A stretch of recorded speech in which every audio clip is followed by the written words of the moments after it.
Hey, everybody. I hope you guys are having a wonderful day. Welcome to drboycetv.com, the home for intelligent Black people. My name is Dr. Boyce Watkins, and I want to say good morning to everybody. Today is a Saturday, so if you're watching this live, then you are checking us out on a Saturday morning. If not, it's okay. You can watch the recording. And also, I'd like for you to give me a yes in the chat if you can hear me. Let's do a quick audio test. Give me a yes if you can hear me okay. And I'm not going to waste a lot of your time today. I'm going to give you some perspective that the good Lord put in my heart this morning, and I thought that I would share it, and I hope that it helps you. If you could, please take a moment, hit the thumbs up button, thumbs up, share, subscribe. Just a reminder also that this podcast is on Spotify. Now, by the way, I just got a notification saying my Wi-Fi is a little janky.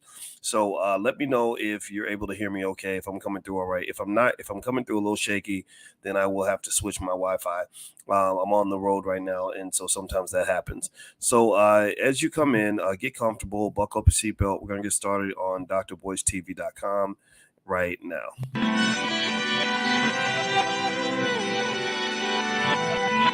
Here we are, clan the isms, cataclysm, great. Our people out here struggling, trying to make it in this state. Everybody out here doing it, but we the ones too late. Now family, we the ones who gotta delegate.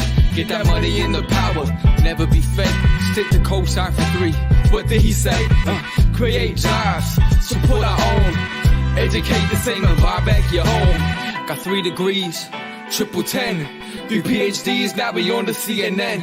DBTV, let's talk about negligence. Ignorance is bliss, but we can turn it to intelligence. Believe none of what you hear, half of what you see. Let's break it down here on Dr. Boyce TV. Here we are. Hey everybody, how you doing? Welcome to drboycetv.com, the home for intelligent Black people. My name is Dr. Boyce Watkins. I want to say good morning to everybody.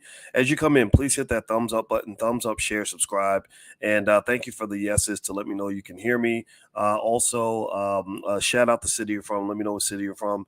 And I can see Grace from Maryland, Tawana.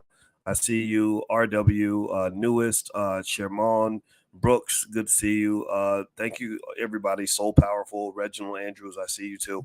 And Wayne King out of South Carolina. Ghetto Flower, that's a great name. I love that. All the way live. Okay, I like that. I like that energy. Very nice. All right. So, by the way, so Charmaine Brooks from Detroit and everybody else in here, Ghetto Flowers out of Florida. I want you all to know that one of the big problems that we've been having with our social media is we have over 1 million followers on different YouTube channels. We have 500,000 on Your Black World, 500,000 on Fly Nubian Queen, several 100,000 on the Boyce Watkins channel, etc. Well, sometimes when you talk extra Black, you get shadow banned, and we believe we've been shadow banned by these networks. So what we've been doing is investing outside of the traditional social media platforms, making significant investments to the tune of several $100,000. And we built something for you called Blag Enough. BlagEnough.com operates a lot like Facebook, except the difference is that you can connect with each other, find out, who lives in your area. It's the platform for intelligent Black people. So if you are B1, meaning Black first, if you are also a person who values intelligence, I'm not talking about how long you went to school. We'll just make sure that's clear. I'm not talking about intelligence in terms of how long you went to school. I'm talking about intelligence in terms of your willingness to learn, your willingness to grow, your willingness to build. If you are one of us, then feel free to go to blagenough.com. It's going to be rebranded as B1 Nation, but right now it's at blagenough, BLAGGENUF.com. You have to answer questions, though, to get in. And once you're a member, you can invite other members, but they're going to have to pass a very brief certification process to make sure that we're not letting any imposters in there. We need people in there that are going to really be positive, not the trolls, not the crazy people, not the Negro naysayers. So feel free to go to blagenough.com. You can hang out with us there. All right. So anyway, let's get started here. Hit the thumbs up button. All right. So what I decided to do, let me ask you all this. Hey, give me a yes or no. How many of you are married? I'd be curious to know how many of you in here actually have tied the knot, walked down the aisle, found somebody you love, decided to get married. And I know I'm married, and my wife, I love my wife. She's a wonderful lady, very smart, beautiful. Shout out to intelligent Black women out here. She is a business partner too.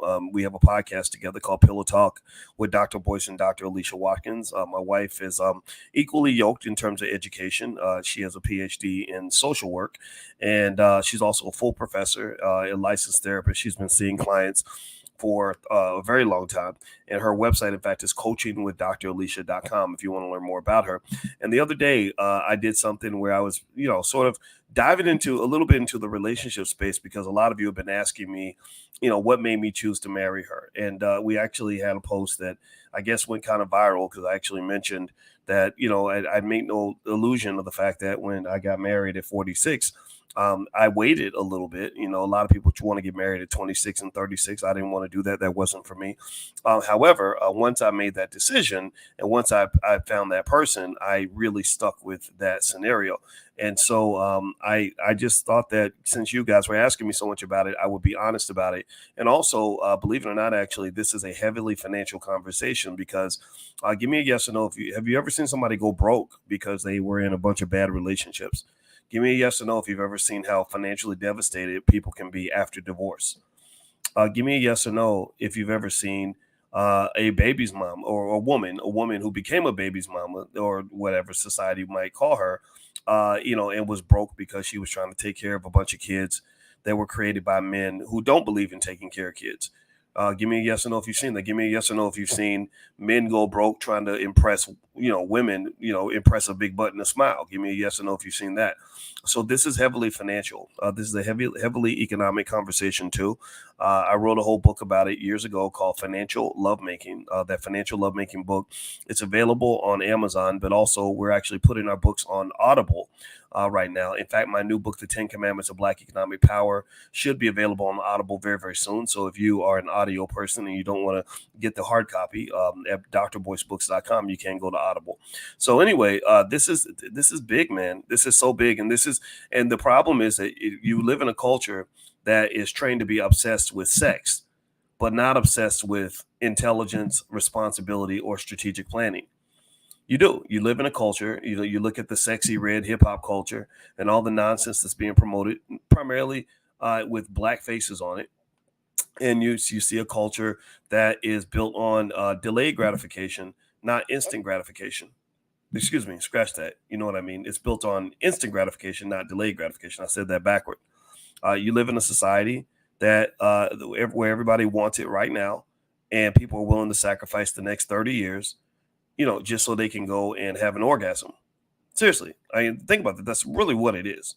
It's a mental health issue, by the way. We in our Black Financial Therapy department in the Black Business School. By the way, and I hope you guys will check out what we got going on in the Black Business School. It's really powerful stuff. That we created the first ever in history Black Financial Therapy department with PhD level experts that have helped us to unlock and understand the psychological barriers that stop us from building Black wealth. White people have never created anything like this. Universities have never created anything like this because they don't care about our people. We care about Black people, and we focus on Black wealth, and that's it. And so one thing that I believe deeply is that, and my wife happens, she's an expert at so many things. It's kind of crazy, but she teaches a class on addictions. And one thing that she says about addictions is that addictions typically are trauma responses to mental health issues that you have not addressed otherwise. Did y'all hear what I'm saying? That a lot of your addictions are, when you talk about a drug addiction, alcohol addiction, sex addiction, food addictions, a lot of your addictions are simply manifestations of your trauma as a child, things you went through and you never recovered from. So because we have so much trauma, we have a lot of addiction. So that's where the sexy reds come from. The sexy reds come from the fact that you have a lot of people who have unresolved trauma, and they lash that out, and they end up acting out and making horrible decisions that ruin their lives. And so the point of the matter is to say that if you don't deal with those traumas and those issues, then you're going to make decisions that are built on sort of numbing the pain that you've had, for most of your life. And it's going to cost you dearly. It's going to, just like drugs. Drugs are so expensive. You talk about wealth drains. You cannot talk about the wealth gap and the wealth drain of the Black community without including decision-making in that process. You can't act like white people are going to come fix all of that. They might have created part of the problem for sure, a big part of it, actually all of it, or the majority of it, but they're not going to come fix it. Give me a yes if you follow what I'm saying. So anyway, long story short, part of the reason your wealth is dropping is because you don't talk enough about healthy relationships. And we don't understand, we have not internalized the fact that it is almost impossible for you to get ahead economically if you're out here like without any support and you're not supporting anybody else. Now, do me a favor, please hit the thumbs up button, thumbs up, share, subscribe. My name is Dr. Boyce Watkins. You're watching drboycetv.com, the home for intelligent Black people. Let's see, I see Soul Powerful says you were attacked on X for your statements on why you chose to marry her. Yeah, well, you know, that's a great point, Soul Powerful. I was attacked, but I also was supported. I was attacked and I was supported. And that's what you got to remember. I don't think we should look at everything in the eyes of the Negro naysayer. Right? The Negro naysayer, in case y'all don't know, the Negro naysayer is the Black person who finds a problem with every solution. The Negro naysayer, you have to forgive him for he knows not what he do. If you know what I mean, he knows not what he does. He is a person that is miserable, unhappy. Maybe he's living in his mama's basement, banging away on the keyboard. He comes in the chat every now and then, and he'll say some crazy stuff, immature stuff. Like you'll see 50-year-old Black men talking like teenagers. Like literally, look at how many Black men and women you have on the internet that are just living off of beef.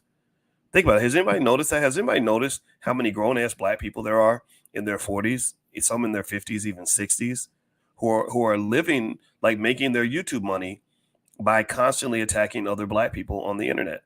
It's very immature. It's not a community that is going to ever be prosperous. It's not a community built with, these are not the people that they're going to rely on to build rocket ships to Mars. These are not the people that are going to rebuild the Black community.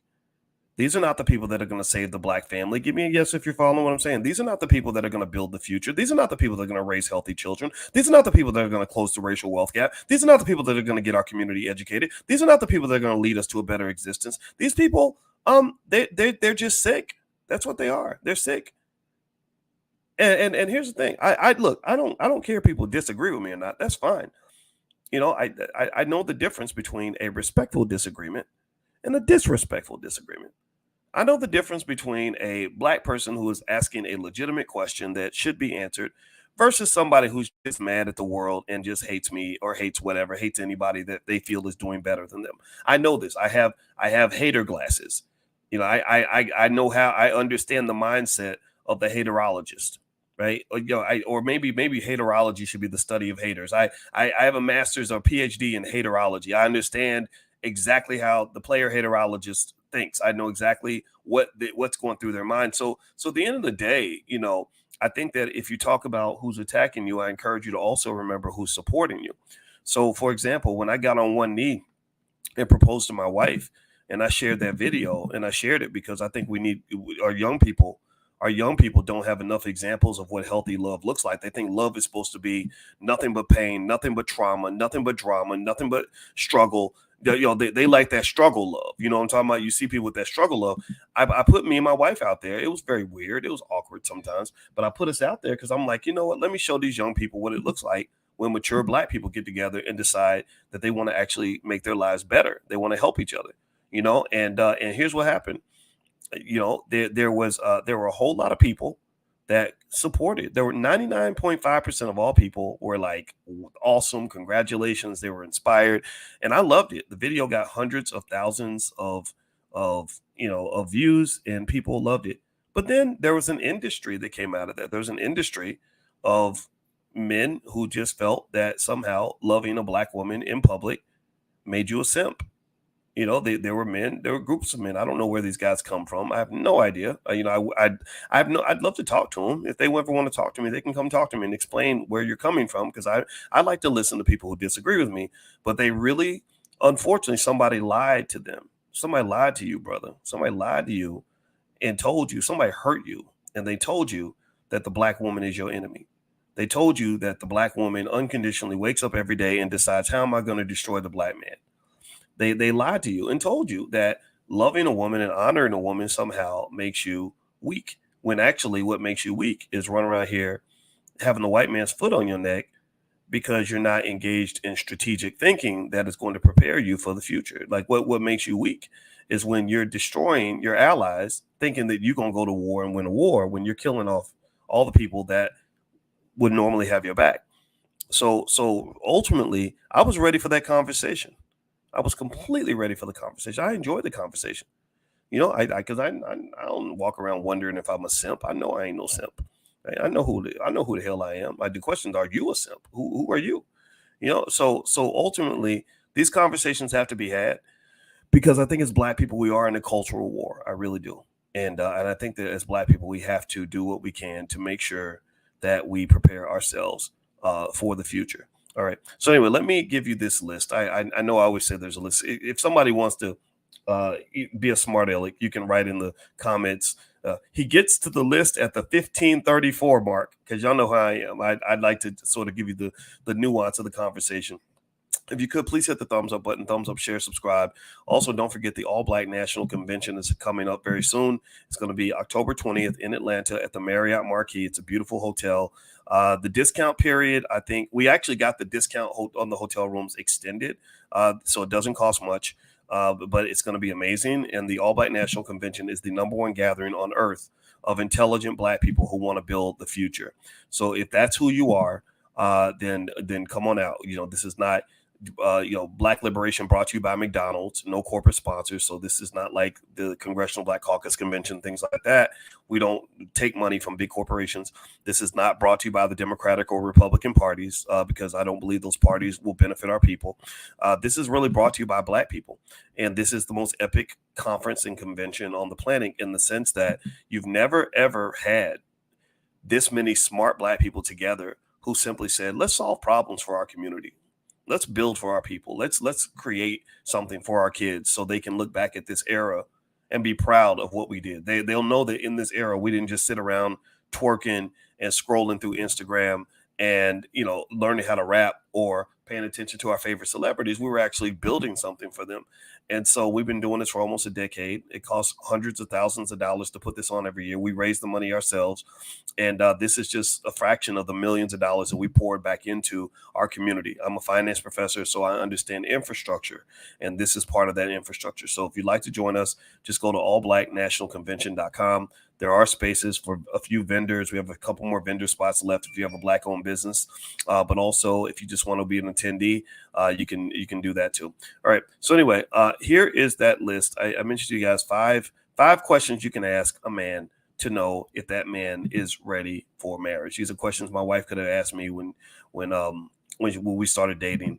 Actually, though, my wife had already been married before, so she wasn't really into the whole need to get married thing. I just wanted to marry her because I felt like she was the one woman in my life that I've ever met that I felt like I could not replace. And also, I realized that 40-something, I didn't want to die alone. That's it. We talk about, we act like only women can die alone. But as the late Kevin Samuels showed you, men can die alone too. I always felt that dying with dying next to a person you don't know who does not care about you is kind of like dying alone. And let's just be honest, if we're going to be honest, completely honest here, when I read about Kevin Samuels' death, which made me sad, I didn't want to see him die at all. The woman that he was with was a woman he did not know very well. This was not a woman who loved him. This was not a woman who cared about him. And I'm going to tell you what, I can only imagine the sadness and the fear that went through this 50-something-year-old man's mind when he's literally breathing his last breath. Process this for me. He's breathing his last breath. And the person he's depending on to save his life, and the eyes he's looking into are the eyes of a woman who is literally thinking, how am I going to get out of here without them thinking that I'm guilty of trying to kill this man? Or how's this going to look when people find out whatever we were doing in this hotel room? I mean, that's the difference between being around somebody who cares about you and somebody who doesn't. And I think that it is my obligation and the obligation of all of us who understand where I'm coming from to make sure young people understand this perspective.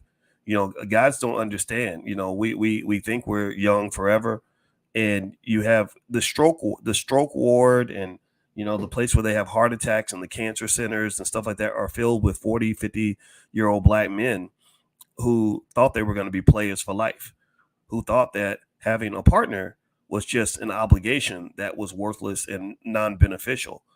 They didn't think about their own emotional security or what it means to go in and out of the hospital, getting all these surgeries and not even having a wife checking on you. I mean, that's got to be a horrible feeling, and I'm not here to tell anybody to get married. I'm not here to tell anybody to do what I did.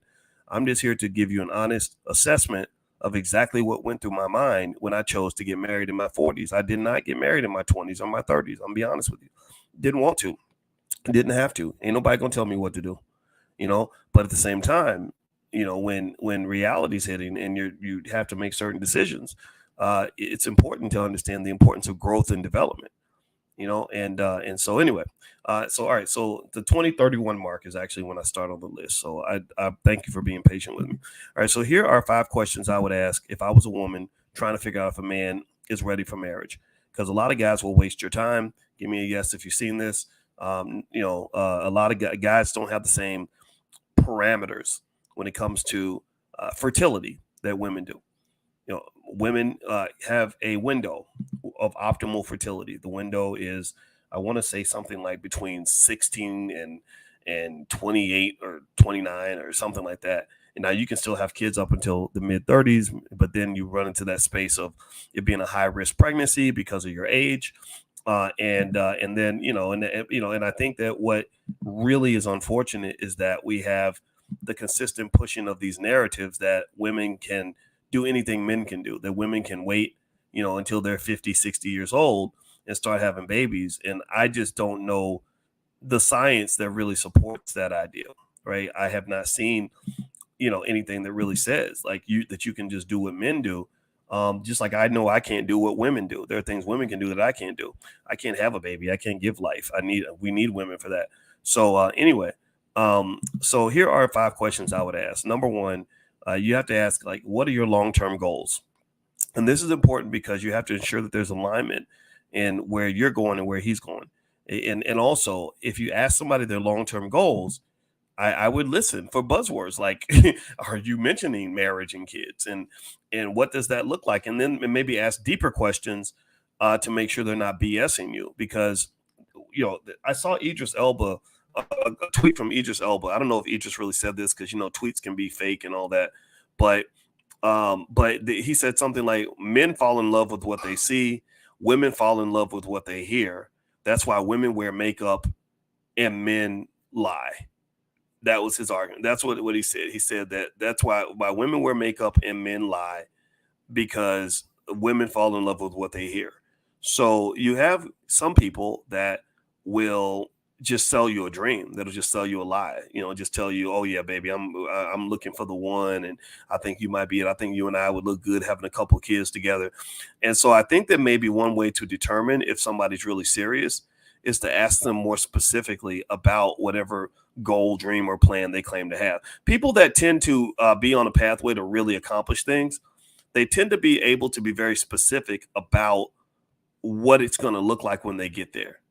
You give me a yes if you know what I'm saying. Like people that really have thought through their plan and are very serious. And unfortunately, most people aren't. A lot of people have goals and they don't actually accomplish them. They either don't have the discipline to follow through, they can't focus long enough, or whatever, right? And so ultimately, I think that by asking specific questions about that vision, that future, you can determine how serious they are and whether they're BSing you or not, because people will lie to you. Number 2, how do you manage your finances? Because financial stability and responsibility are critical when you talk about building a marriage. Like people don't understand. People think marriages are about love and stuff, and that's important. I mean, that matters, of course. But and maybe this is where my wife and I would honestly disagree, because she's more of a romantic than I am. I'm more of a pragmatic realist. My wife is, she believes in some of the fairy tales and stuff, and I'm not that guy. I just don't think that way. And the thing about marriage is that people don't understand that when you get married, you're building an institution. It's almost like creating a corporation. And when you're building an institution with another person, you need to build that institution with somebody that's going to be sturdy.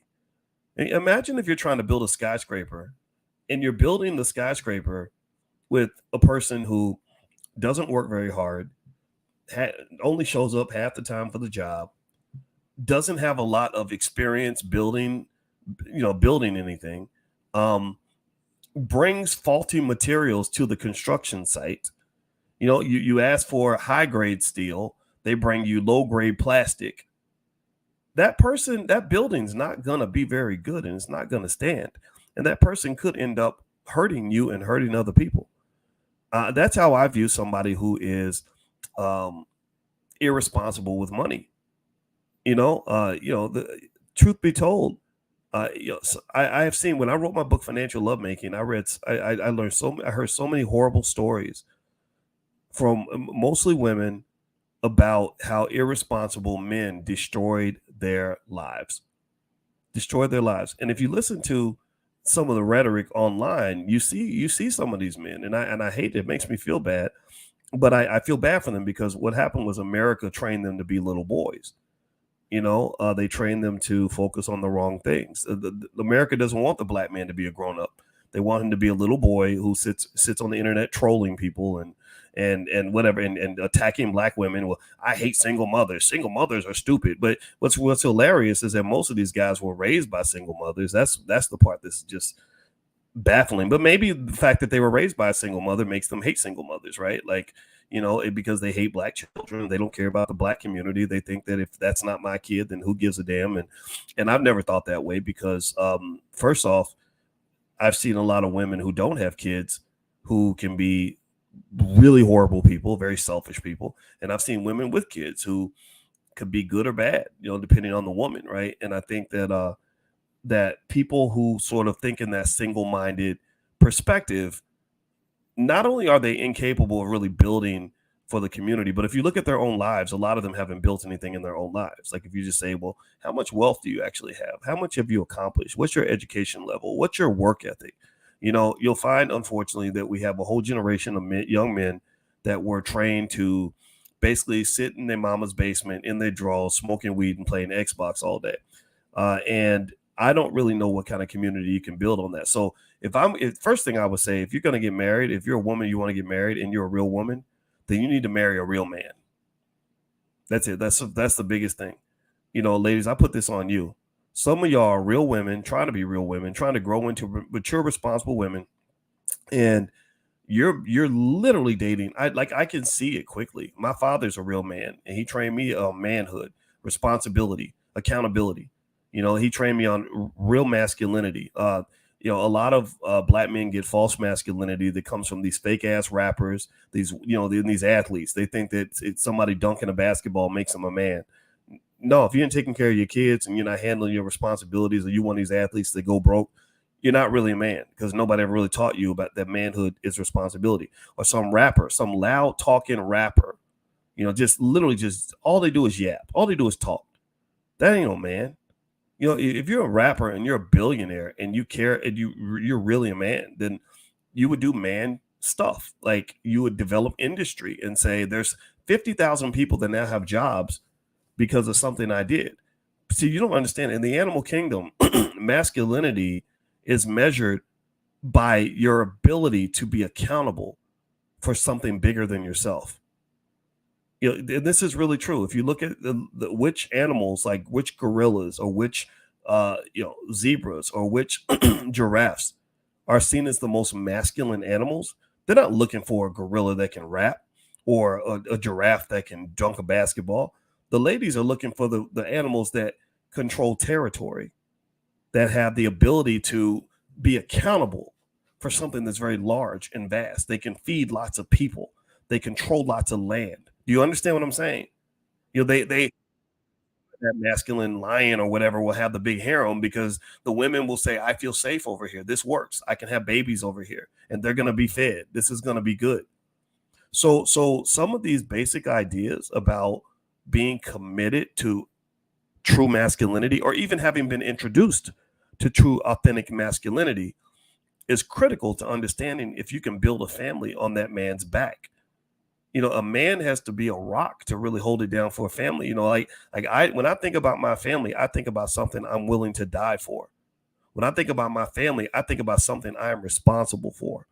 When I think about my household, I think about something I'm supposed to protect. When my woman needs help, if with anything from carrying in the groceries to something that could be life-threatening, my job is to be there. When she got sick, it's like, okay, I got to take care of you. I'll feed the kids. We're going to hold this down. because life is too hard. Life is too hard. It is too damn hard for you to be trying to do a 2-person job all by yourself. It is. And if you're going to have somebody else do the job with you, please don't pick your teammate based on the fact that he has a good penis. I hope you understand what I'm saying. You let that, and this is, I know this is going to get me in trouble with some guys. Weak men have a big problem with me. They make entire YouTube videos about me, and they complain about me all day. And I don't care. Maybe I'm the drill sergeant who's going to get in your ass and just tell you, like, you got to grow up, man. You can't do this stuff. Maybe, I don't know. I'm okay with that. But there's so many men who just, they practice sex. They sit jack off all day, and then next thing you know, and they're really good in the bed, and women fall in love with them because the sex is good, because your daddy was never around to really tell you what a real man looks like, and basically those addictions kick in, and I don't talk about these kinds of things very often, so you won't hear me use words like that too often on this platform, but I'm using it now to be honest with you, that there are a lot of men who become masters at the wrong things, and it's not always their fault. I attribute a lot of this to just broken families in general. Man, when they broke your families in the Black community, they did a number on you. Yeah, your households are not stable because the men don't know how to be men, and the women don't know how to identify what a strong man looks like. The women are strong, and I believe the women are strong because the natural advantage of having a single mother household is that if you're the girl, your mother, your role model's right there in front of you. The mother never left. The mother's always there, and the mother doesn't leave, not because women are just inherently more ethical than men and more responsible than men. No.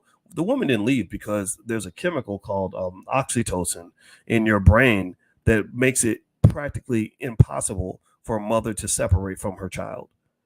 That's why a mother will die for her child instantly, because she's bonded through this chemical. So let's not get into this conversation to say that women are just inherently better than men because of this. No, women you're just built different, and the reality though is that what I see is I see a lot of women who can conquer the world, go out and get all the master's degrees and make all the money, get all the important corporate jobs, because the white man will treat you differently from the way he treats Black men, and all this other stuff. And I see Black men, because they did not get that training from their father, they kind of don't know what to do.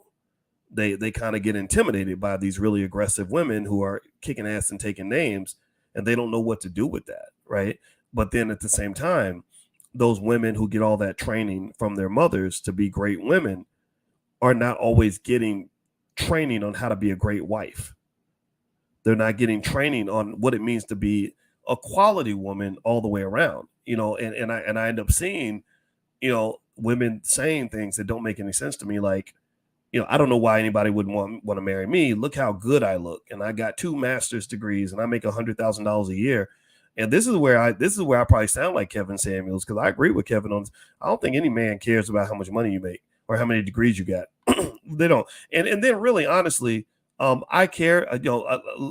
I know personally, I can speak for myself. I cared about what women look like to a point. But if you look good and you were an idiot or a bitch or or not a feminine creature, I put you in a certain place. I wouldn't go marry you. I'm not going to open up my heart to a woman that does not know how to treat a man. This is not interesting to me. You got to be a nurturer. You got to be soft. And sometimes it's hard to learn these things when you don't actually have a father in the house that's really showing you what men really want. After we get past the glitz and the glamour, or what a grown man wants. I can think of times where a woman tried to tempt me with sex, and I would and I'm like, you really think I'm about to throw away everything I got going on in my life over just because you look good? You don't understand how many beautiful women I meet. I'm wealthy. I've been around the world. I'm famous. Like, you looking good and you offering me backflips in the bedroom does not impress me, because there's 1,000 other women that can do that. Show me something that really works. I'm a grown man, and because I don't think grown, strategic, successful men are typically easily manipulated by things like sex. I mean, there are exceptions. Men are going to be men sometimes, and things happen or whatever. But I think most smart men, and this is really advice for men that want to be successful, you have to have some type of sexual discipline if you want to get to the top of whatever you're trying to do. If you can't discipline yourself when it comes to sex, then people will always lead you around by your penis. They're going to just grab your penis and pull you left and pull you right. And you're going to end up having these, big butts and smiles kind of drag you into all these terrible situations. Next thing you know, something bad happens, like Mel Turner. Anybody know Mel Turner at Michigan State? Mel Turner was he's the coach there, head football coach. He has an $80 million contract. That's insane, right? $80 million. And he's about to lose it all because of something crazy that happened with a woman, and it wasn't even like he assaulted her. It was more like they were on the phone and he got horny and started, like she claimed he started to touch himself. And I don't know how these things work, but I know he's under investigation. I think he's suspended right now and he'll probably end up losing his job, or there's a good chance of that. So sexual discipline is key. Anyway, let's keep going. Do me a favor, hit the thumbs up button, thumbs up, share, subscribe. My name is Dr. Boyce Watkins. You're watching drboycetv.com, the home for intelligent Black people. Just a reminder, don't forget, I have a new book out. It's called The 10 Commandments of Black Economic Power. It's a bestseller on Amazon. It is built around Black family wealth. And the goal was to create a definitive yet simple guide that would allow you to create generational wealth very easily in your family. Just have your family follow these 10 rules and your family will dominate other families, your collective, your group. And it may not be your family, maybe it's just your investment club or whatever, but this was built specifically for Black people.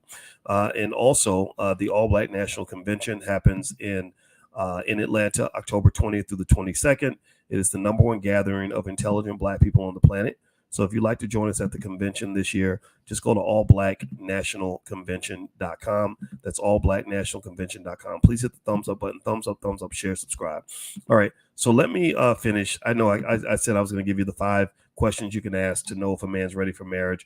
I hope my around the way approach to explaining things. I just can't help. I just don't like simple-minded stuff. So I hope y'all can forgive me. I like to kind of give the nuance and the perspective on things, as opposed to simply just spitting it out. But maybe I should be a little bit faster. I'm trying, y'all, I promise. All right. So here is, so number 3. So the first 2 questions you would ask are, what are your long-term goals? So you can make sure there's goal alignment. Number 2, how do you manage your finances? I would not on any planet marry somebody who's financially irresponsible, male or female. That's a recipe for disaster.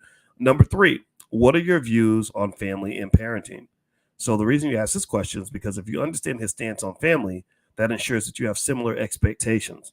I think that's really important. I'm going to say this. I most times you can learn a lot about what a person expects from relationships by looking at their primary same-sex role model, right? So if you, if you're talking to a man about marriage and his father never married anybody, there may be some chance that he may not understand why a man would ever want to get married, because marriage is not easy. It's a lot of work.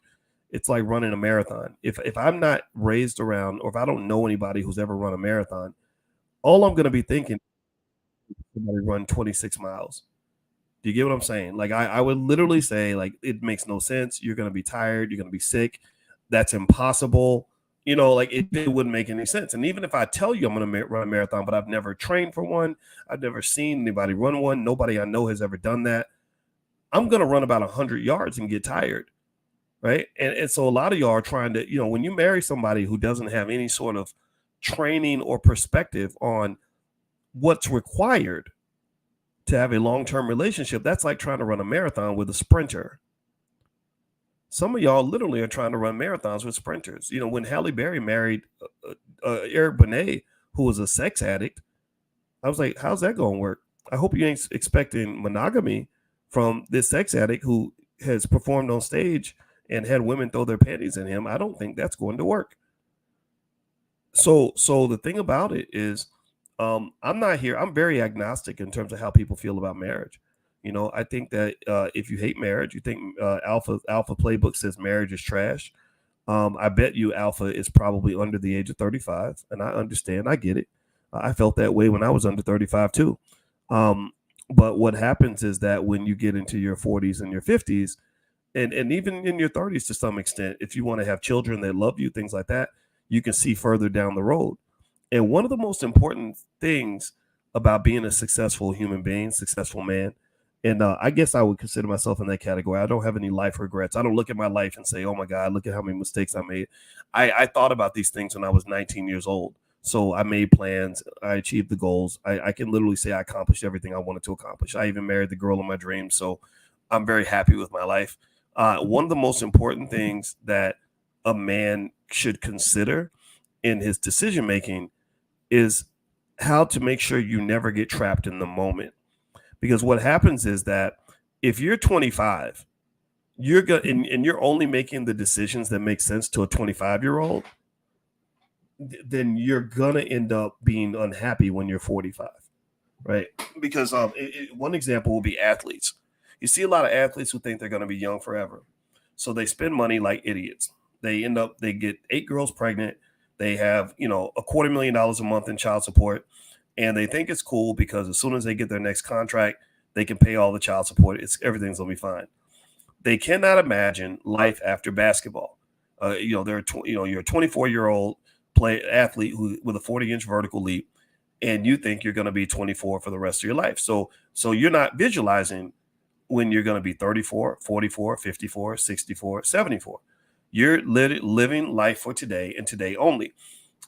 This makes you a very bad investor. That's why people go broke. That's why people don't have anything, because they can't see the future. They play checkers, not chess. You're thinking about the next move and not your best move. You're thinking about what's going to happen instantaneously instead of thinking about what's going to happen long term. So effectively what happens is this young guy, number one, he makes financial decisions that imply that he thinks he's going to have this money forever.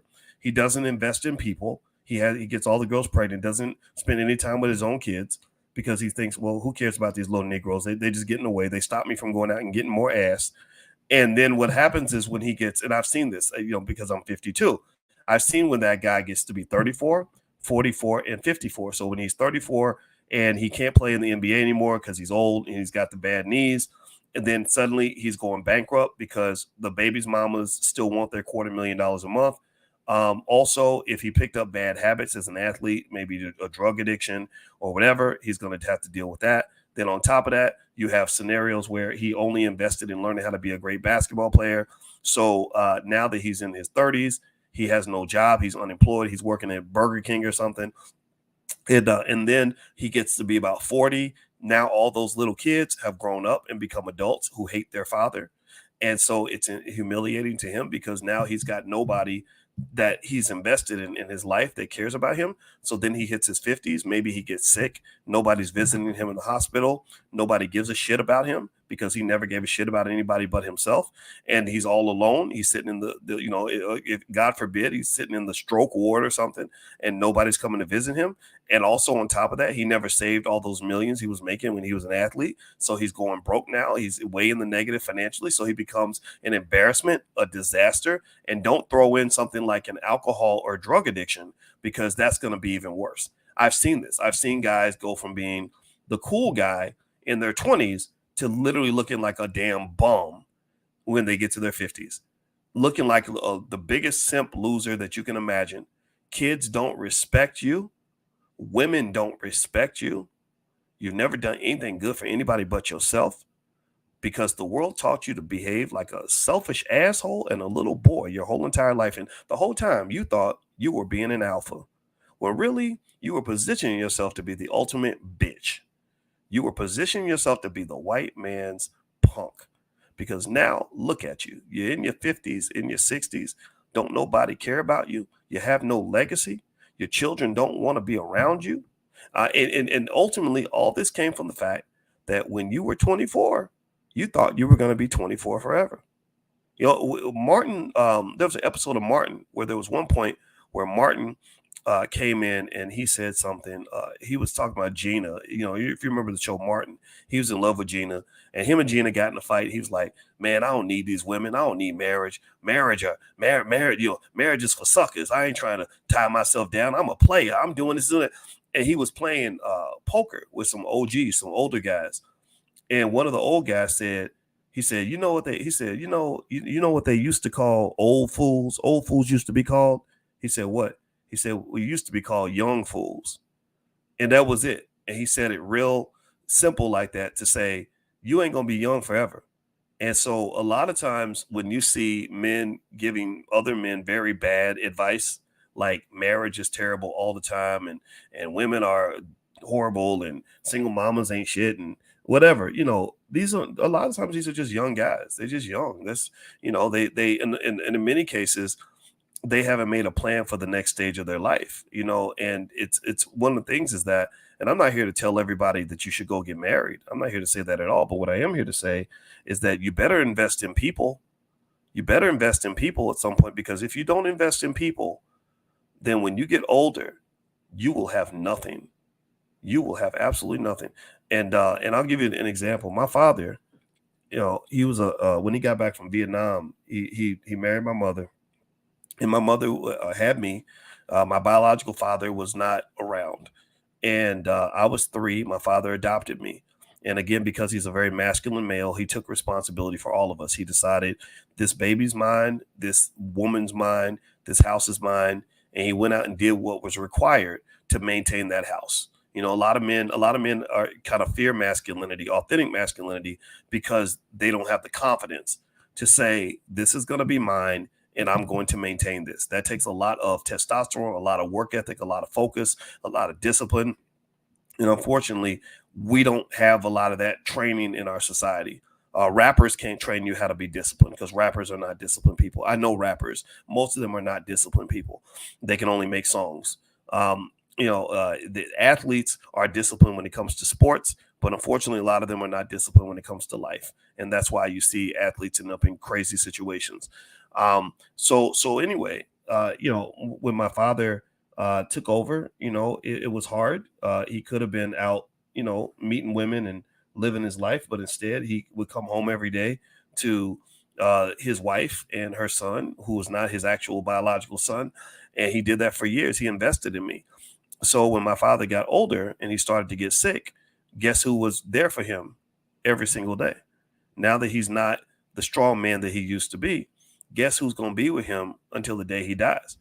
Now that he's not, now that he's, approaching 72 and he's no longer 22, well, guess who's going to be speaking at his funeral? Guess who's going to make sure he's good? When he wanted a new truck, guess who bought him a new truck with cash? When he wanted to pay off his house, guess who helped him pay off his house with cash? It was me. It was me. I am extremely loyal to him. And here's a little secret. This is something only intelligent people are going to get. And everybody that's paying attention, I include you in that category. And I hope you'll hear me on this and believe me on this. This is all investing really is. All investing really is planting seeds. It's not just financial. It's not just about money. That's the biggest mistake people make when it comes to investing, is they think it's about money. No, most investing is not financial. The biggest investments you make will not be financial. The biggest investments you make will be scenarios where you sacrifice a little bit in the present so you can have more in the future. That's what an investment is. So when my father, who could have been out being a player, he could have been out chasing women, he chose to adopt me. He could have listened to stupid men who say, well, you get with a single mom, you a simp. He didn't listen to that, because he's enough of a man that he doesn't let stupid men tell him what to do. Because he made that investment and that sacrifice, well, now he gets to live a pretty good life. And it's not just his financial investments that did that. He made those too. It's his investments in people. So the question I ask young men who really want my style of mentorship, and again, I'm not a man who regrets his life. I'm very happy with my life. I've made a lot of money. I've been around the world. I've met a lot of women. I've had a chance to live. I've done a lot of things that a lot of people, I've hung out with celebrities, all this stuff, right? Because that's the benefit of being good at what you do. I just tell them, I say, you got to invest in people. You can't just only invest in yourself. The biggest mistake a man can make, or a woman can make really, is to be completely selfish. And I know maybe you're 32 years old and you're living your life and doing your thing. Well, I was 32 not that long ago. It was like yesterday. And then you become 42, and then you become 52, and then what are you going to do? What are you doing right now at 32 that's going to make sure you're good at 42? What are you doing at 42 that's going to make sure you're good at 52? A lot of people can't do that. And it's not just because they inherently have the inability to do that. It's also because society does not encourage you to do that. Society encourages you to look at 2023 as if it's going to be 2023 forever. That is the biggest mistake you can ever make as a human being. That is the biggest mistake. And in fact, this is the reason that you see so much suffering from people above the age of 40. This is why, I can name examples when it comes to women and when it comes to men that I've seen in real life. And I'm probably going to hurt some people's feelings when I say this. So be ready. I know women who fell for this idea that you can chase bad boys your whole life, sleep with whoever you want, because men do it. So why can't we do it too? Who maybe got STDs that you can't get rid of, or had diseases so bad that it killed their ability to even have a child. And these women will never tell you that this happened to them because it's very embarrassing. And my heart goes out to them because I can only imagine how sad they must be. Or they wasted their most fertile and productive years with men who had no intention of keeping them longer than a couple of years. These men had no intention of ever making you a wife, while there was some other man who would have married you, who would have devoted his life to you, who would have been the best thing in the world for you. But you pass those men up because maybe they're boring, or the penis isn't as good, or maybe he's not as tall or handsome as the guy. I can tell you, I'm not kidding. When I did online dating when I was in my 20s, I remember several women saying, I'm sorry, but I don't date men under 6 feet tall. And I'm not saying that that's bad. It's nothing against tall guys or anything. But I remember thinking, wow, okay. I mean, gosh, I think I'd be a pretty good man for you. I think I have a pretty great future. I knew I was going to have a great future when I was in my 20s. Because, I mean, think about it. I was studying 8 hours a day, 7 days a week, including holidays, and working on a PhD. So I knew I was going to make at least 6 figures. So it's like, wow, that's all you see in me right now is that I'm not 6 feet tall, or one lady said something about my car, or that I wasn't cool. I didn't have enough of a cool factor. Like I seemed like a nerd. And I remember thinking, this is so unfortunate because I think there's so many things I could do for your life. Like I was always confident in my abilities. I knew I was going to be very successful one day. And I remember thinking, wow, okay, well, I'm sorry that you feel that way, but this is interesting. I don't think those are good choices, but whatever. Maybe they met better men. Who knows? I have no judgment with that. But I will tell you that I've seen this, right? And I've seen also with men. Here's what I've seen with some men. True story. I knew a guy who was very handsome. The ladies loved him. He went to college. He pledged a fraternity his freshman year. And the year he pledged his fraternity, he started drinking alcohol. And they drank a lot. I would go visit him, and it'd be like 4:00 in the afternoon, and he would be in his dorm room, still asleep with the lights out, with nothing but bottles of liquor and buckets of chicken just sitting around, because him and his friends have been partying all night. Well, and he had sex with a lot more women than I did. He probably slept with maybe 80 women a year. And he formed, so over time, he formed an addiction to drugs, alcohol, and sex. And got many diseases and stuff like that. He also graduated. He did graduate college. I think he finished college when he was about 31 years old. I'm not kidding. And he was on campus almost the entire time. And then he had a lot of kids from all these women, and he didn't know most of these kids. So years later, fast forward, right? Those babies grow up and they start to reflect on who is my daddy and what kind of person is he, right? So they realize their daddy is a piece of shit alcoholic and a drug addict who's completely unreliable. And there would be, 25 years later, he would have these 25-year-old kids coming up to him saying, you're my father. And he would have no idea of this. And he would do embarrassing things like like get so drunk that he would pass out in the front yard, and his 18-year-old son would drive by and basically look and say, instead of saying my daddy's my hero, like Coach Prime's kids can look at their dad and say, that's my hero. My dad is amazing. My dad's extraordinary. I want to be like my dad. They didn't feel that way about their father. They looked at their father, who used to be a player, used to be the cool guy on campus, and they say, that man is a bum. That man is garbage. I don't want to be like him. And so he's gone through his life. He's going to die alone. He's gone through his life. And what's interesting is that women are manipulated by the fact that for many years he was a very good-looking man. So he ruined the lives of lots and lots, countless women, hundreds, maybe thousands of women who, because of their own addictions or their own commitment to the fairy tale or their own lack of training, could not identify the difference between a quality man, high quality man, and a low quality man. A lot of times, they would think that he was high quality because he was handsome and very charming, but they didn't realize like what kind of life this man was creating for himself, what kind of life this man was creating for his kids, and what kind of life this man would be creating for any woman who had the extreme misfortune of ending up in the bedroom with him. So effectively, if you look at this man's life, and I'm thinking about one person I know in particular, his life is kind of like nothing but a big old trail of tears. It's a trail of tears from his children who don't have a father that they can actually look up to, tears from the women whose lives have been destroyed because they made the mistake of connecting with this man, possibly passing over high quality men to get to him. Do you understand what I'm saying? Like literally, think about this. I mean, this is the curse. This is the reality. And then also the trail of tears that will end with him when he dies alone in some hospital from some disease that has accumulated from this series of ailments and problems he's created throughout his life. So his decision making throughout his life, which no one ever really warned him about, right? And it wasn't completely his fault because he didn't have a very good father either. His father didn't really teach him what he needed to teach him. Think about this. So in the areas of the three key areas of life that measure quality of life: health, wealth, and relationships, he has failed in all three areas and failed in a miserable way. Physical and mental health. His mental health is garbage now because now he's not the cool, good-looking young guy anymore. He's like this, kind of dusty, raggedy old 60-year-old man.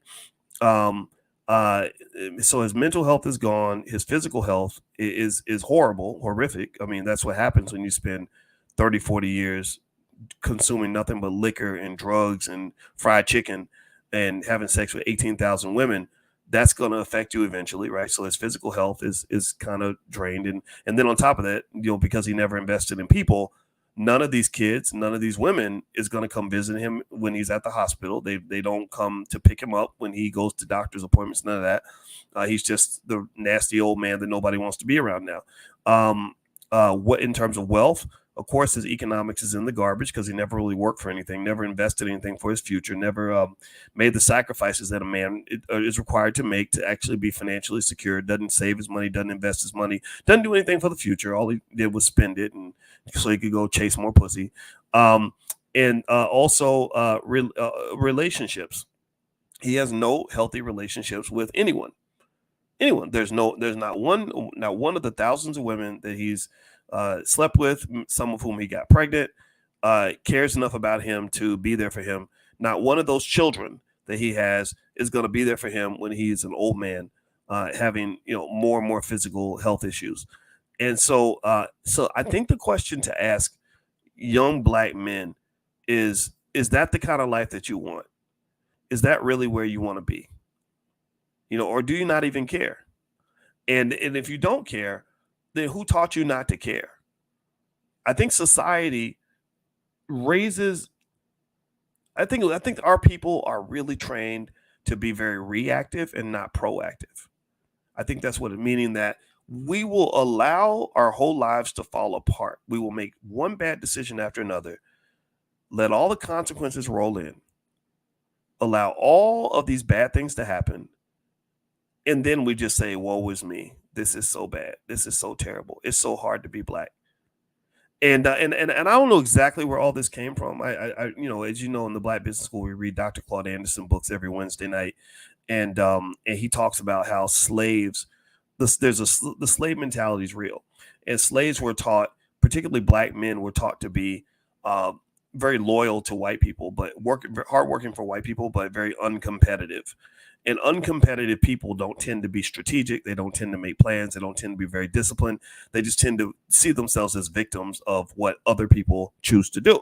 Right. So effectively, um, if you process this, I want us to understand what is it that keeps us from understanding the importance of having the discipline to build the life that you truly want. Where does that come from? Where does that come from? I don't understand that.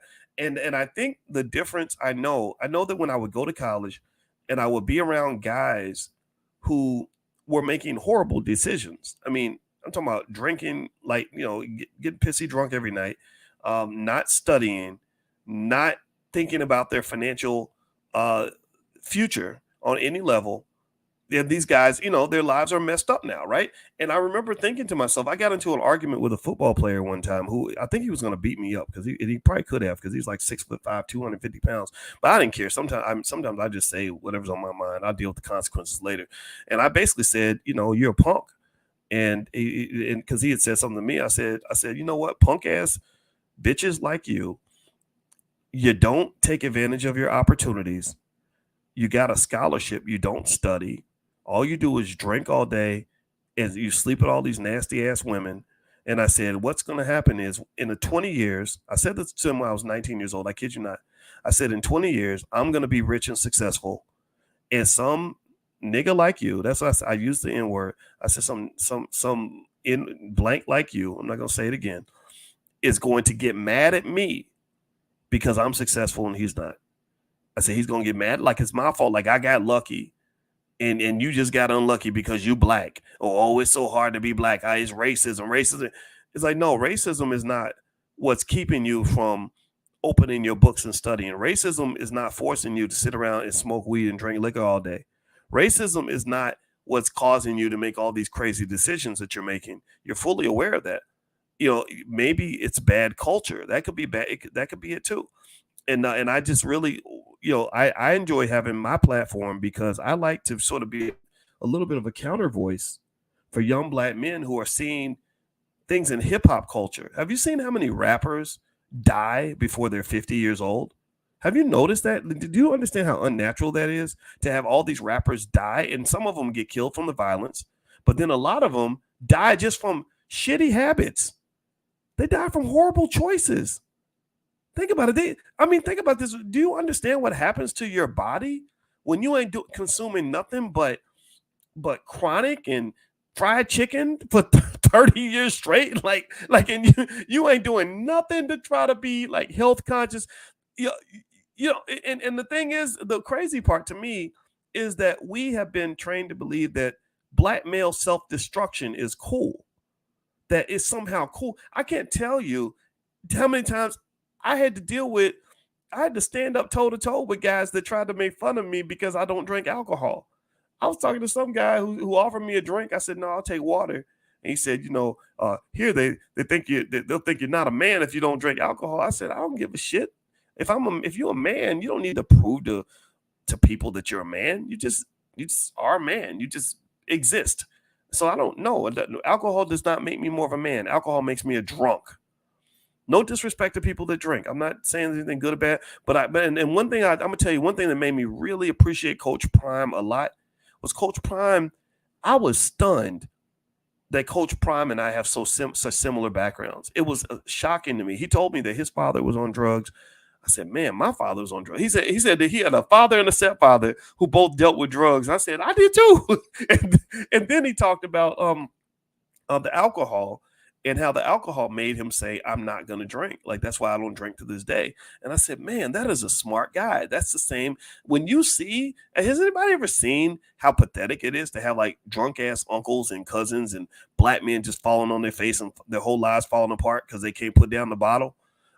Malcolm X used to say the white man will sell you the liquor bottle and then lock you up for being drunk. I don't know if anybody's ever seen that, but it's very painful and it's very sad and it's humiliating when you're like, man, this I'm supposed to look up to this guy and look at him. He's a bum. He's on the floor right now. He's doing stupid stuff. He's ignorant as hell. Like that was not fun for me, So I really like Coach Prime when I heard him talk about that because I think we need more black men that are going to be honest. These rappers.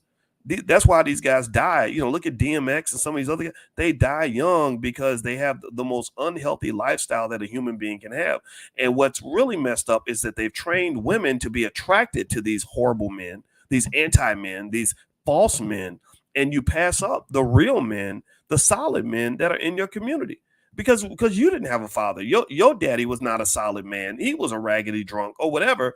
And you somehow think that this is the kind of man that is going to be good for raising your children.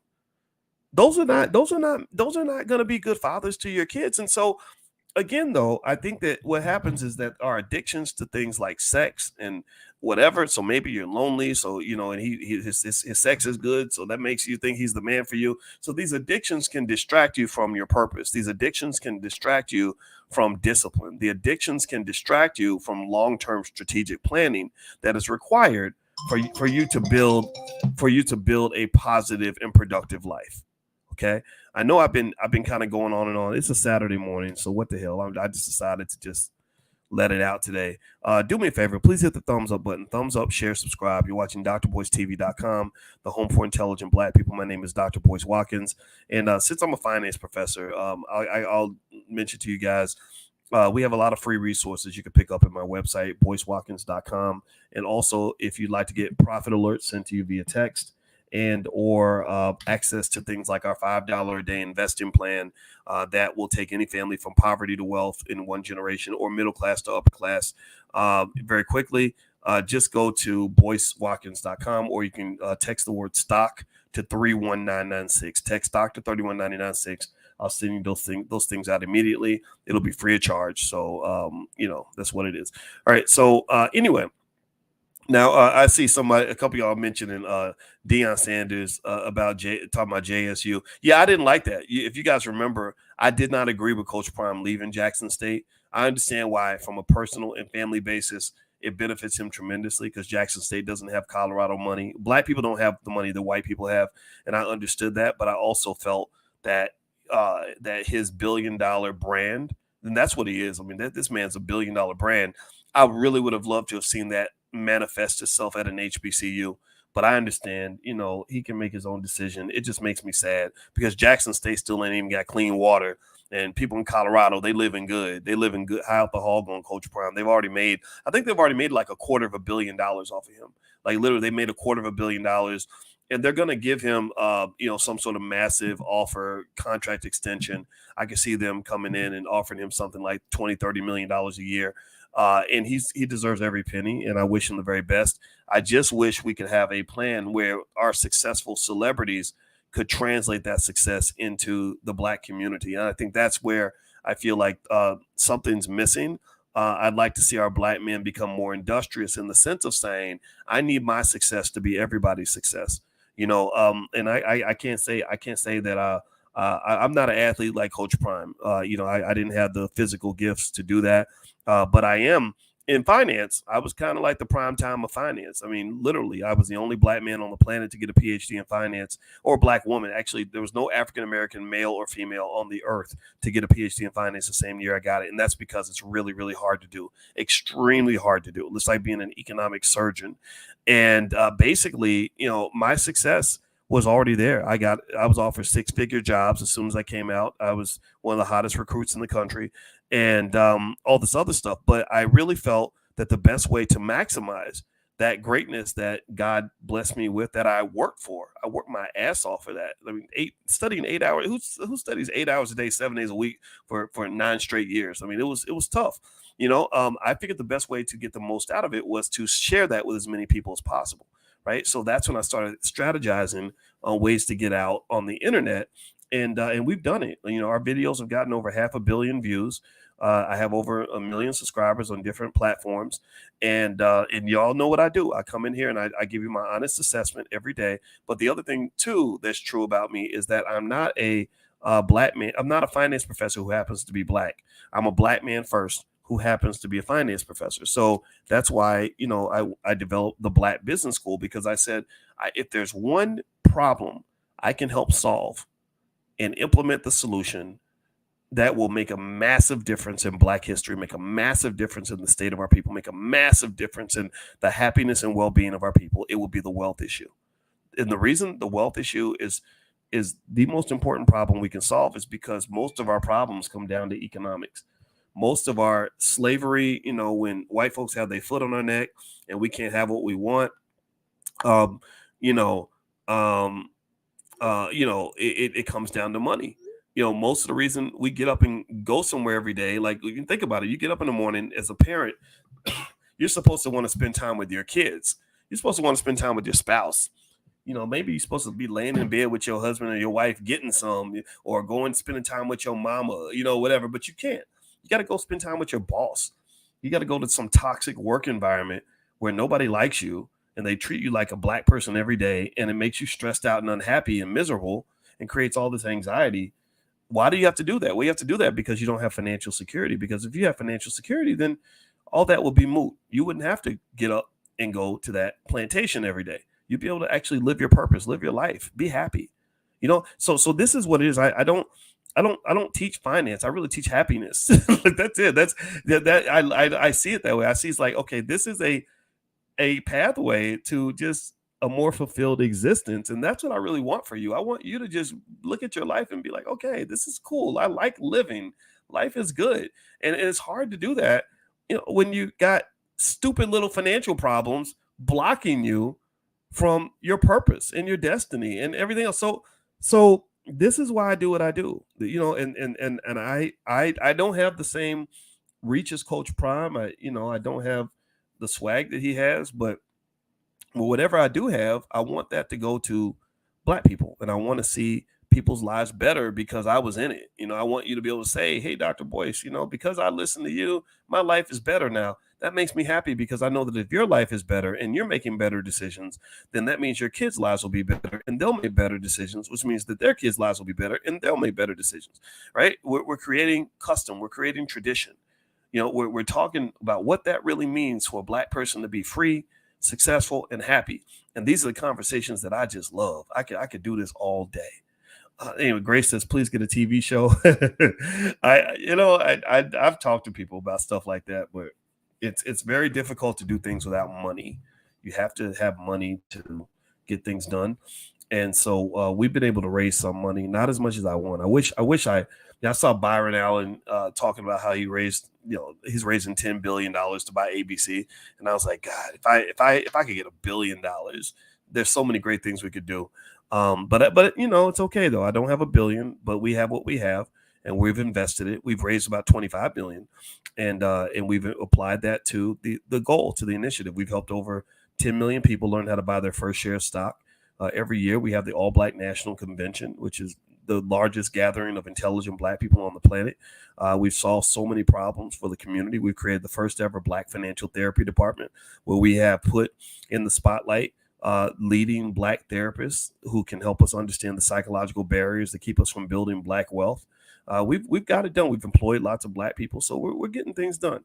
Anyway, let me finish reading this list. Okay, I'm gonna read it quickly now because y'all know I see. I guess you caught me on a reflective Saturday, so this is what this is. This is open reflection and honesty.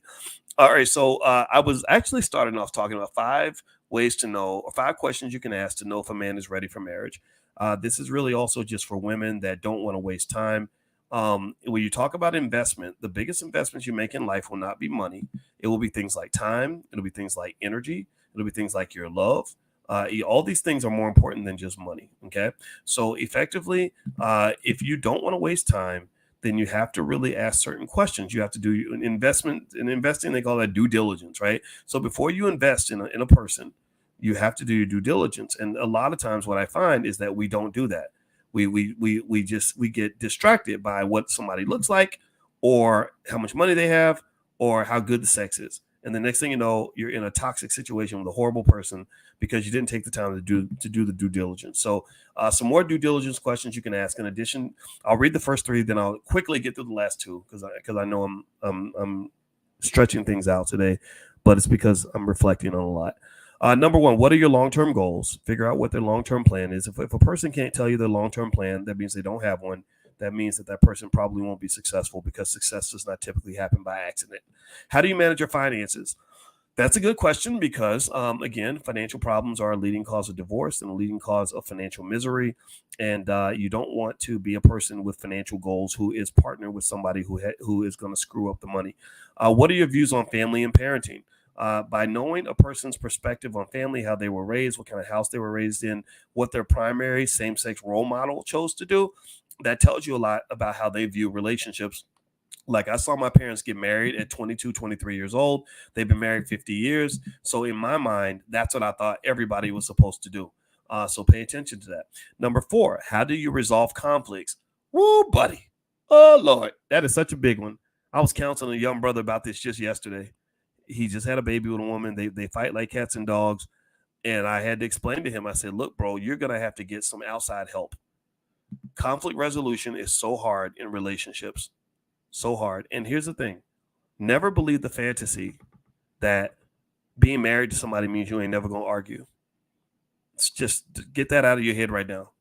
Me and my wife, my lovely, beautiful, wonderful, precious wife, we've had some days where I thought she might want to come in my office and put a fork in the side of my head. I've had days where I was like, oh, man, you are getting on my nerves right now. Don't ever believe any couple that acts like they never have conflict. Conflict happens all the time. Disputes happen all the time. The difference between the people that make it through and the people that don't is not whether they have conflict. It is how they handle it. Do you understand that? You understand? Super Savage says Dr. Alicia would do that. I don't believe that. You forget, man. She's from Gary. When she grew up in Gary, Gary was the murder capital of the world. So she don't let the pretty smile fool you. But the truth is, you have to learn it. And this isn't just marriage, people. This is any situation you're in where your goal is to accomplish a goal with another person or group of people. Anytime you're part of any collective or couple or partnership, friendship even, that is valuable to you, that is an asset for you. That is an asset, just like a financial asset. And the thing about financial assets, and I talk to you guys about this when we talk about wealth, is that you must protect your assets. If you get married, that's an asset for you. Or it could become a liability if the asset is improperly managed. Companies like WeWork was a wonderful multi-billion-dollar asset. At one point, WeWork was seen as a $45 billion asset. But because the asset was mismanaged, it became a massive, massive liability that to this day is the most embarrassing investment made in the history of the Vision Fund, run by Masayoshi Son, this $100 billion fund where they invested, I think, $15 billion into WeWork. So your relationship can be an asset or it can become a liability depending on how it's managed. Part of managing that asset means protecting it. Protecting it means that if you are married to somebody, I highly encourage you to get a third party involved in your marriage. Get you a therapist, budget that in, consider that to be insurance that you pay to make sure that when you get into a conflict with that woman that you love or that sexy man that you want to keep by your side, that y'all can find some way to work through it without it getting toxic and ugly and spiraling out of control. And this is triply true if you grew up in a traumatized space where everybody wanted to fight on a constant basis. You live in a community where everybody wants to fight constantly. They want to fight. They don't want to resolve it. They want to beat. Hey, I'm gonna get you, motherfucker. Man, that is exhausting. And it's very isolating. And it means most of y'all need some therapy. And I throw myself in that group. I'm Black too. Don't forget that. Y'all need therapy so that you can get along and find a way to get past your differences and stop getting so mad at each other that you never want to see each other again. Relationships are important, people. That's how wealth is built, actually. Wealth is hard to build without relationships. It's almost impossible to build it, actually. Anyway, let me keep going. I need a serious, great coach in real estate and stocks, says Tawana. Well, as you guys know, as you know, we have the Black Business School. We also have, let's see, some things. Do me a favor, text the word stock to 31996. Start right there. Text stock to 31996, and we'll send you some free resources from the Black Business School. In fact, actually, maybe today we'll send out a link to take a look at some of our real estate programs. And we have Stock Market Tuesday every Tuesday. And we're going to start doing Stock Market Tuesday on our Blag Enough platform, which is just like it's just like a Facebook, except we don't censor people and all that. And we're moving away from Facebook and Instagram. I'm kind of tired of those platforms. So if you'd like to join us, just go to Blag Enough. That's spelled BLAGGENUF, BLAGGENUF.com.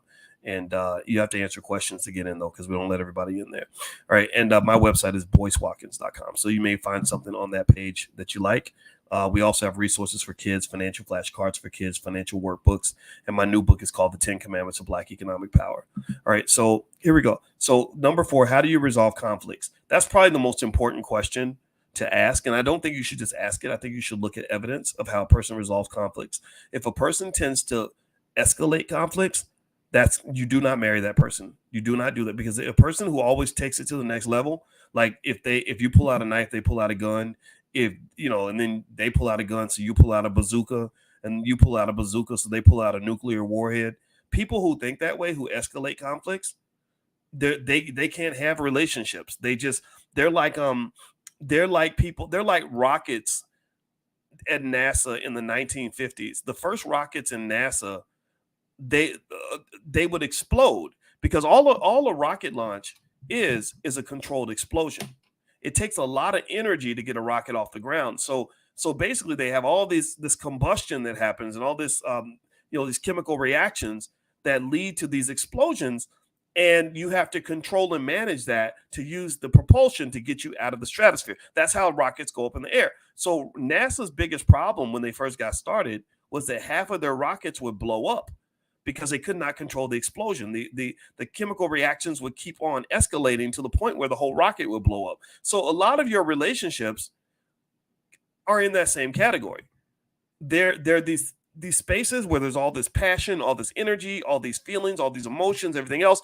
And when it's not controlled, when it continuously escalates, then everything blows up. The whole house burns down.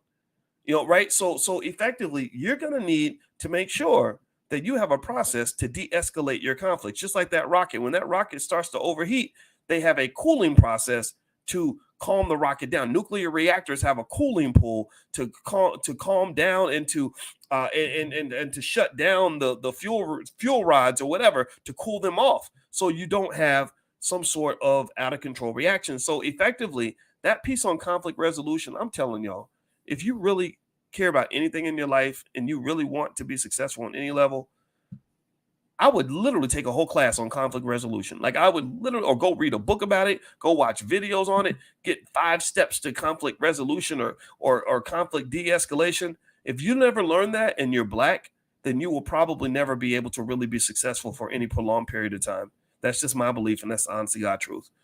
Number 5, last question. What does commitment mean to you? So this understanding views on commitment, stuff like that tells you how a person values loyalty and long-term relationships. So I think that asking a man, what does commitment mean, for you? And I'm gonna tell you, I think that when a man is very evasive about commitment, like if he's kind of like, well, I don't really want to put a label on it, we just vibing. I think that's okay for about a month maybe or something. But eventually, I believe that if a man is built for commitment and he really sees you as somebody he should be committed to, he's going to start locking that down. I think that the things that we value, like Beyonce said, if you like it, then you should have put a ring on it or whatever, right?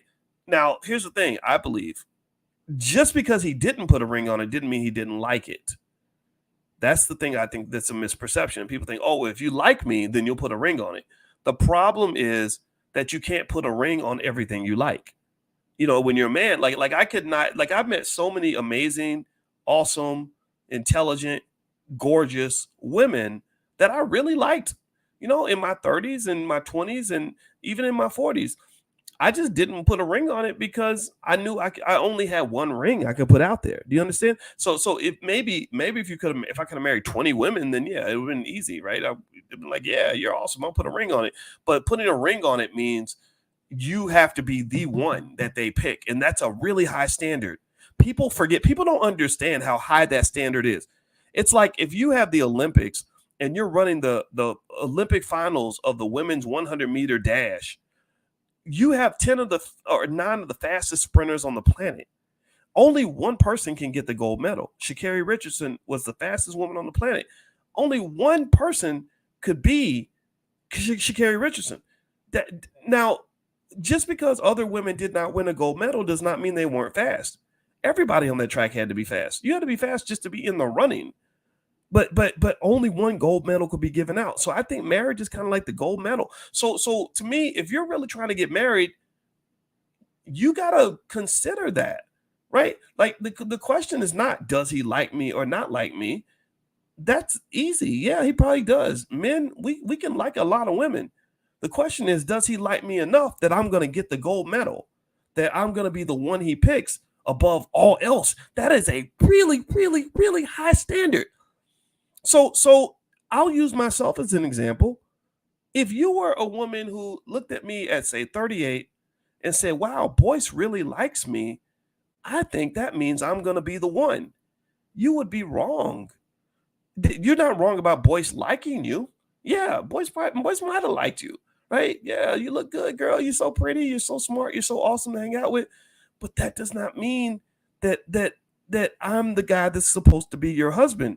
You better, if you're trying to find your husband, you better go look for your husband and not look for some man who likes you, because there's going to be a lot of men that like you.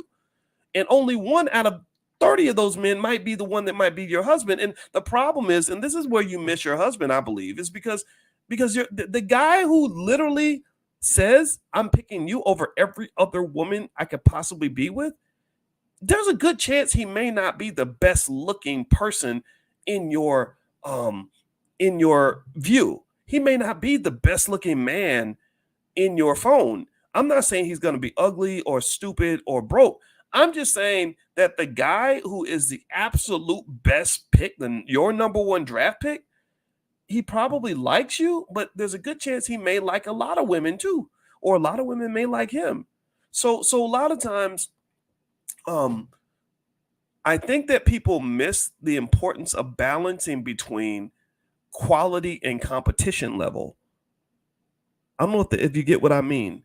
When people say things like, I refuse to settle, then that pretty much means you're saying, I'm never going, I'm accepting the idea that I'll probably never get the person that I'm going to marry, because if I refuse to settle, that means that in any situation where I'm picking a partner, I'm always going to pick the absolute best person I can find that I want the most.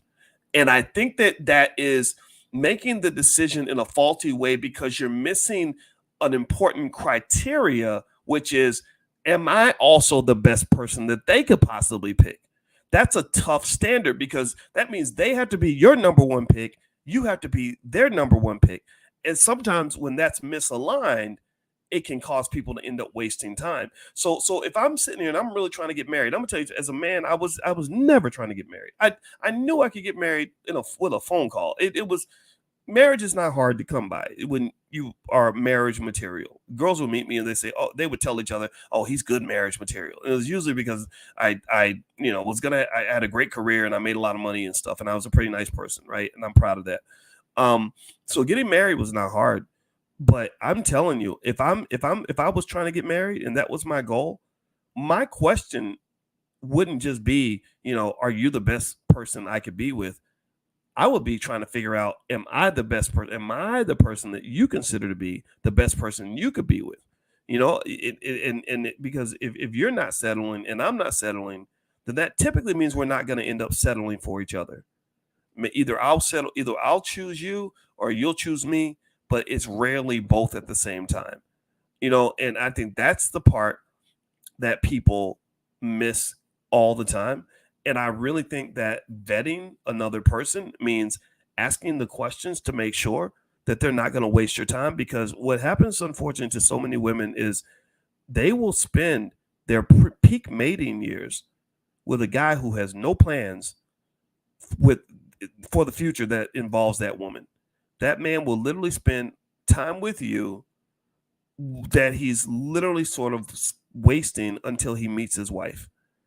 And some men may not meet their wives until, they're in their 40s or whatever. And I think that's another logical reason why sometimes that slightly older man might be a better pick. I know people, I don't know how people feel one way or the other about like a 45-year-old dating somebody in her 30s or whatever, but I wasn't ready. I didn't want to get married in my 30s. I just didn't. I realized I didn't have to do it. I was like, you know what? I actually kind of like working all day without being bothered. I don't have a problem meeting women. It's not like I have a fear that I won't meet another one around the corner. And I'm not gonna let anybody tell me what to do. So I don't think anybody has to do it. But I think that if that's your goal, you better make it your goal, and you better learn from people who've accomplished that objective. And another mistake I see people doing is they listen to stupid people, some of them on the internet, who have terrible relationships, who don't know the first damn thing about what it takes to pick a spouse. If I'm trying to figure out how to be a husband, you know what? When I was trying to learn how to be a husband, I talked to men who'd been husbands for 30 or 40 years. I didn't talk to some dude who's sitting, at home, single and ain't committed to nothing, ain't never took care of nothing, ain't never been responsible for nothing. I am not going to listen to it. Like some coffee table says Kwame's on your head. Like, I don't know what Kwame's situation is with women or marriage or whatever, but I wouldn't ask about Kwame. I wouldn't ask Kwame. You're talking about Kwame Brown, the basketball player who apparently had an obsession with me. He talked about me a lot. I don't know why. Anyway, I wouldn't ask him about how to be a husband, and a lot of guys make that mistake. They look to guys for advice on things that they don't know anything about. And now I would ask him how to be an internet troll, because he's very good at it apparently, but I wouldn't ask him how to be a husband, right? And I think that for women, same thing. Like, I think that when you're getting advice, a lot of people will offer it to you. And I think one of the biggest things you want to ask is, what is your experience? Like, what is it that you have that can truly add value to me? Because sometimes we think that advice is good because the person sounds good.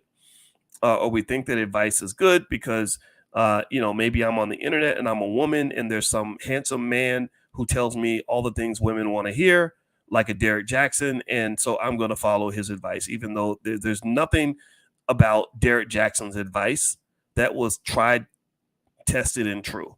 There's nothing about his past that indicated that he was anything other than a guy who was pretty much a player.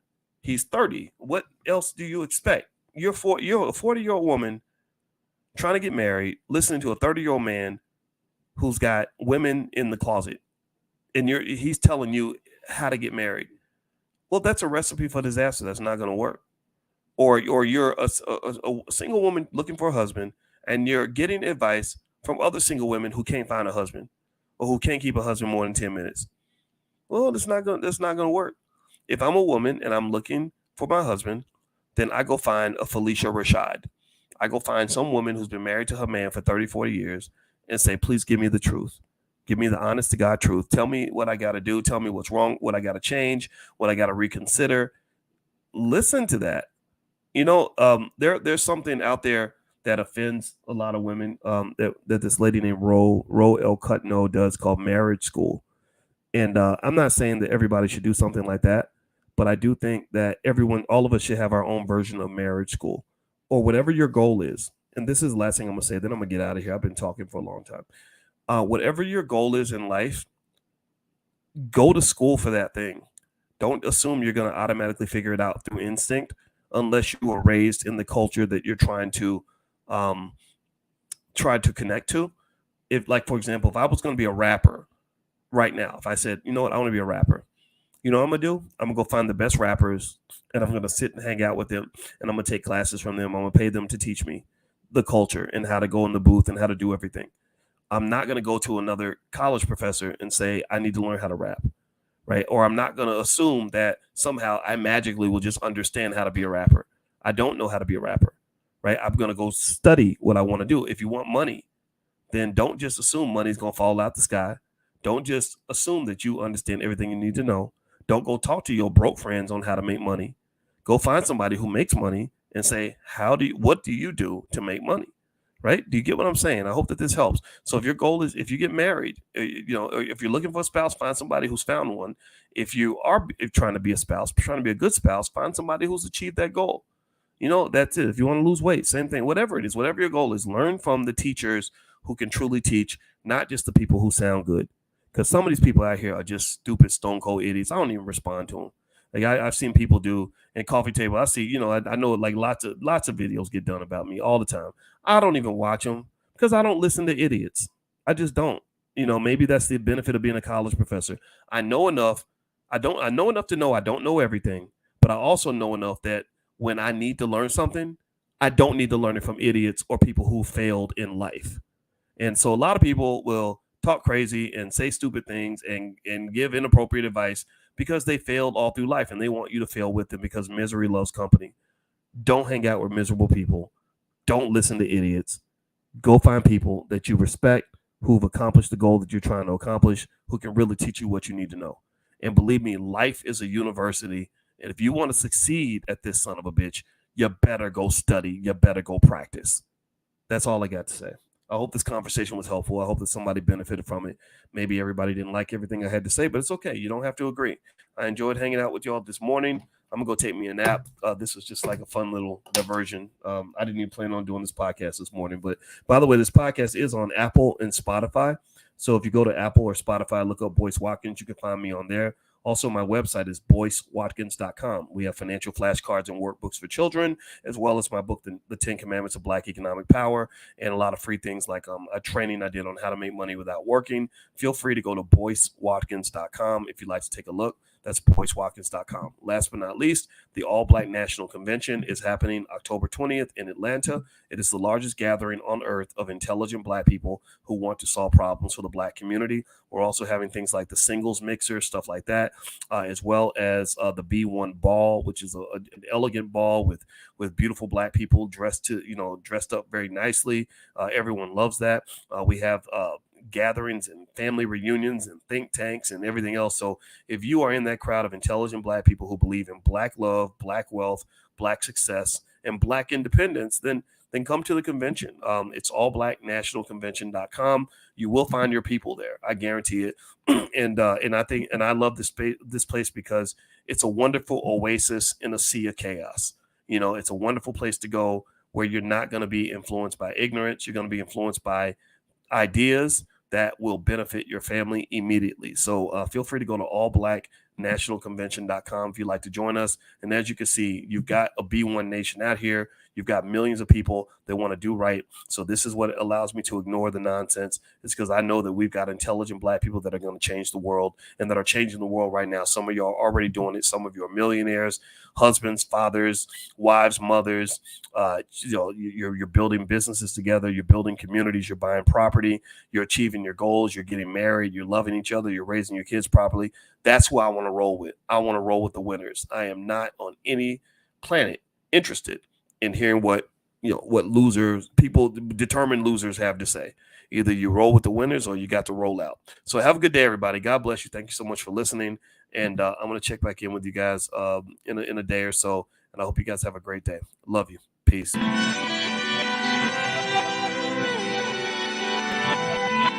Here we are, clan the isms, cataclysm great. Our people out here struggling, trying to make it in this state. Everybody out here doing it, but we the ones who late. Now family, we the ones who gotta delegate. Get that money in the power, never be fake. Stick to co-sign for 3. What did he say? Create jobs, support our own. Educate the same and buy back your home. Got 3 degrees, triple 10. 3 PhDs, now we on the CNN. DBTV, let's talk about negligence. Ignorance is bliss, but we can turn it to intelligence. Believe none of what you hear, half of what you see. Let's break it down here on Dr. Boyce TV. Here we are.